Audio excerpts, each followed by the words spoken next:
नमस्ते दोस्तों, आप सबका एक बार फिर से स्वागत है आपके अपने YouTube चैनल सत्य सनातन में। आज हम बात करने वाले हैं मद्रास हाई कोर्ट के उस फैसले के ऊपर जो कि बेहद ही सराहनीय है और आप लोगों के द्वारा मन के अंदर बैठा लेने योग्य है। लेकिन साथ ही साथ इसके साथ ही हम बात करने वाले हैं कि किस प्रकार से किसान आंदोलन में एक लड़की को बंगाल से ला करके यहाँ किसान आंदोलन के बीच में उसके साथ में सामूहिक दुष्कर्म किया गया और जिसमें कि आम आदमी पार्टी के नेता संलिप्त थे और इस बात की संस्तुति खुद आम आदमी पार्टी के सांसद ने की है।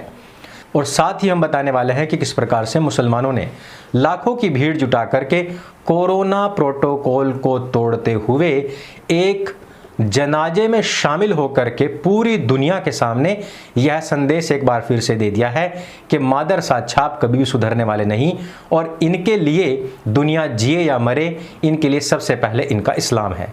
लेकिन सबसे पहले हम बात करते हैं मद्रास हाई कोर्ट की। तमिलनाडु के पेरम्बलूर जिले में एक स्थान पर यह कह करके हिंदुओं की धार्मिक यात्रा को, जो जुलूस या झांकियां निकलती हैं, उनको ये कह करके रोकने का प्रयास पिछले तकरीबन 9 सालों से किया जा रहा है कि यह पाप है और मुस्लिम बहुल क्षेत्र से इस तरीके की कोई भी झांकी नहीं निकलनी चाहिए। दोस्तों, मैं पहले भी आपको कुरान के बहुत सारे एविडेंस उदाहरण देकर आयतों के अनुसार समझा करके ये बात बता चुका हूं कि मुसलमानों के यहाँ पर गैर मुसलमानों के जितने भी रिचुअल्स हैं उन सबको पाप बताया गया है, शैतानों के कार्य बताया गया है, जबकि ये कल्ट खुद शैतानी क्रियाकलापों पर आधारित है। इनके जितने भी क्रियाकलाप हैं वो सारे के सारे काले जादू या फिर शैतानी ताकतों से मिलते जुलते हैं जो कि प्राचीन काल में हुआ करती थी। लेकिन ये लोग जो खुद 7-7 दिन तक नहीं नहाते, वो दूसरे लोगों को अपवित्र, वो दूसरे लोगों को जानवर के माफिक और दूसरे लोगों के क्रियाकलापों को या फिर उनकी धार्मिक मान्यताओं को पाप बताते आए हैं। बहुत से लोगों ने उस समय पर मेरा विरोध किया था और बहुत से लोगों ने इस बात को सच नहीं माना था और उन लोगों में 80% हमारे अल्ट्रा सेक्युलर हिंदूज थे। लेकिन आज जो तमिलनाडु से खबर आ रही है वो पिछले 9 साल से कंटिन्यू इसी तरीके से आ रही थी। लेकिन पहली बार क्योंकि मद्रास हाई कोर्ट ने इसका संज्ञान लिया, उस पर फैसला सुनाया, यह खबर थोड़ी वाइड हुई, लेकिन अभी भी नॉर्थ इंडियंस को पता नहीं। इसी वजह से सत्य सनातन पर हम इस खबर को लेकर के आए हैं। मुसलमानों के मुंह पर भीगा हुआ सड़ा हुआ चमड़े का जूता मारते हुए मद्रास हाई कोर्ट ने इस पर अपना फैसला दिया और उन्होंने कहा कि भैया, जिस प्रकार से आपके क्षेत्र में आप बहुसंख्यक हैं और वहां पर हिंदू अल्पसंख्यक हैं, अगर वो किसी प्रकार की कोई झांकी या फिर अपनी कोई छोटी सी यात्रा निकालते हैं तो उससे अगर आपको समस्या हो सकती है, तो जहां पर हिंदू बहुसंख्यक हैं, जहां पर मुस्लिम अल्पसंख्यक हैं, वहां पर आपके इसी लॉजिक के हिसाब से उनको खदेड़ा भी जा सकता है। दोस्तों, इससे पहले पाकिस्तान से सभी हिंदुओं को या तो कन्वर्ट कर दिया गया, या तो मार दिया गया, या उनको खदेड़ दिया गया। अफगानिस्तान से यही हुआ, ईरान में यही हुआ, बंगाल में यही हुआ और यही नहीं, पूरे यूरोप पर मुसलमानों ने यहूदियों और ईसाइयों को मार करके भगाया और वहां पर कब्जा कर लिया। यही चीज हमने कश्मीर में देखी, यही चीज हमने केरला में देखी, यही चीज हमने केरल में देखी, यही हमने देखा कि बंगाल में, पश्चिम बंगाल में हो रहा है और तमिलनाडु के इस जिले में भी यही चीज सामने आ रही है। हर स्थान से जहां पर भी मुस्लिम बहुसंख्यक हो जाता है, बाकी लोगों को वहां से मार करके भगाना शुरू कर देता है या फिर केरल की तरह कन्वर्ट करना शुरू कर देता है। ऐसी स्थिति में मद्रास हाई कोर्ट का यह फैसला आप सभी के लिए बहुत उपयोगी है। हाई कोर्ट आगे कहता है कि एक धर्मनिरपेक्ष राष्ट्र के अंदर इस प्रकार से असहिष्णुता को बढ़ावा देने वाला कोई भी कुकृत्य हम बर्दाश्त नहीं करेंगे। आपके क्षेत्रों में भी इसी प्रकार से जबरदस्ती हिंदुओं को सप्रेस किया जाता है, उनको उनके रिचुअल्स के नाम पर गालियां दी जाती हैं, जैसे कि कुंभ आदि के नाम पर पिछले दिनों तक गालियां दी जाती रही हैं। लेकिन एक मौलाना जो कि मर गया था, लाखों की भीड़ जुटा करके वहां पर सारे प्रोटोकॉल्स को तोड़ दिया गया।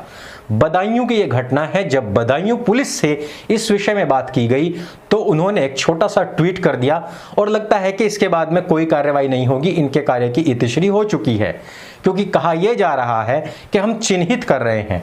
अब आप बताइए कि जनाजा किसने निकाला, आयोजक कौन था, प्रायोजक कौन था, और धरपकड़ शुरू कीजिए। बाकी के लोग खुद ब खुद ही अंडर कंट्रोल हो जाते, लेकिन ऐसा नहीं होगा।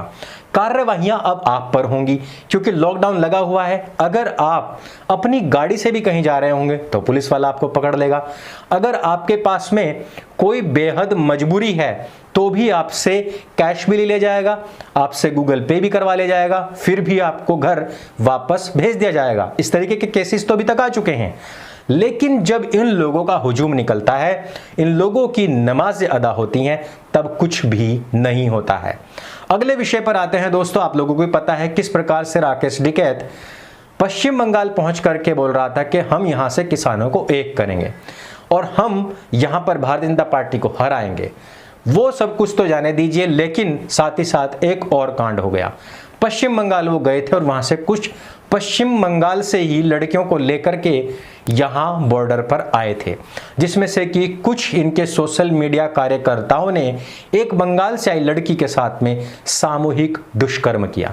सामूहिक दुष्कर्म के बाद में लड़की ने इस आवाज को उठाया तो उस आवाज को दबा दिया गया। उसके माँ बाप खुद बॉर्डर पर आए और उन्होंने कहा कि भैया इस तरीके की बात हो गई है, उनको भी वहां से खदेड़ दिया गया। और ये सारे के सारे नाम, और यही नहीं, बॉर्डर पर बैठी हुई इस लड़की को भी आप देख सकते हैं, पीछे का बोर्ड भी आप देख सकते हैं। आज यही किसान मोर्चा कह रहा है कि हम इस लड़की को जानते तक नहीं है। अब आप जरा सोचें कि इसमें खुद आम आदमी पार्टी के नेता शामिल हैं, इसमें खुद किसान आंदोलन के नेता लोग शामिल हैं। उन्होंने इस दुष्कर्म को न केवल किया, अंजाम दिया, बल्कि इस लड़की की जब कोरोना से मौत हो गई उसके बाद में सारे प्रोटोकॉल्स की धज्जियां उड़ाते हुए इन्होंने इसकी शव यात्रा भी निकाली। शव यात्रा निकालने की वजह सिर्फ इतनी सी थी कि ताकि सबका ध्यान उस सामूहिक दुष्कर्म से हटाया जा सके और इस बात पर फोकस किया जा सके। आज भी इस बदनामी से बचने के लिए, किसान प्रोटेस्ट को और ज्यादा उग्र करने के लिए, कोविड प्रोटोकॉल्स की धज्जियां उड़ाने के लिए आह्वान किया जा रहा है। देश किस ओर जा रहा है, किसान आंदोलन देश को किस गर्त में धकेलना चाहता है, और बदायूं हो या फिर तेलंगाना हो, आंध्र प्रदेश हो, पश्चिम बंगाल हो, ये सारे के सारे लोग हुजूम जुड़ा करके अपने रिचुअल्स के नाम पर, अपने रमजान के नाम पर, अपनी ईद के नाम पर जो कुछ धज्जियां उड़ाई जा रही हैं, ये किस और देश जा रहा है आप लोगों को समझना चाहिए। लेकिन सत्य की हमेशा जीत होती है। हाई कोर्ट ने यह बात सिद्ध कर दी है। आप में से अधिकतर लोगों को भी अभी तक इन समाचारों के बारे में नहीं पता होगा। इस वजह से इस वीडियो को सबके साथ में शेयर जरूर कीजिए। अपने अधिकारों को पहचानिए और अपने बीच में छिपे हुए इन घाघ, इन जानवरों को पहचानिए जो सभी के जीवन को लीलने के लिए तैयार बैठे हैं। बॉर्डर्स पर सजे हुए सभी बहन बेटियों की इज्जत पर निशाना लगा करके बैठे हुए हैं ये ऐसे जानवर और ऐसे इज्जत के दुश्मन। भारत की इज्जत पहले ही लूट लेने वाले लोग अब 26 मई को कोई नया प्लान भी बना रहे हैं। तो दोस्तों इस वीडियो में सिर्फ इतना ही। यदि ये वीडियो आपको अच्छा लगे, जानकारी से भरपूर लगे, उसके सबके साथ में शेयर अवश्य कीजिए। मेरे संग बोले सत्य सनातन वैदिक धर्म की जय। जय हिंद, वंदे मातरम।